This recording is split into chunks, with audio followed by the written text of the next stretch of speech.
matter what is holding you. It doesn't matter what you've been through. It doesn't matter how bad they treated you, they abused you, they misused you. If you could get your dry self in the presence of a holy God and let him wet you, whatever the devil has assigned against you, as you grow, you will burst out of what has held you captive. And the same thing that thought you had died last year doesn't even understand you was just dormant. I'm not going to preach too fast, but tell somebody, baby, I'm just dormant. Tell them I'm just dormant.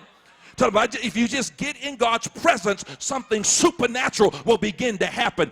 And I believe in laying on hands, and I believe in a prophetic word, but there is something powerful when God meets you in the secret place and he begins to deal with your heart, your spirit. Your grades will go up if you begin to pray. Your attitude will change when you begin to lay in God's presence. The holiness of God's white flame of fire will rest on you and change you forever and ever and ever. It's a relationship that God is seeking after.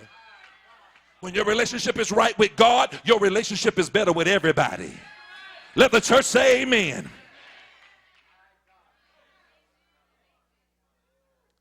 I've discovered that God will never leave you nor forsake you. God's behavior toward us is not predicated on our behavior.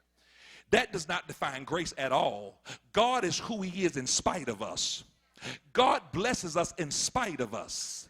He gives us favor in spite of us. There are some things we do not deserve. There is mercy we did not earn. Most of us have gone through enough that we ought to be in a backwards jacket in a padded room saying goo goo gaga gaga.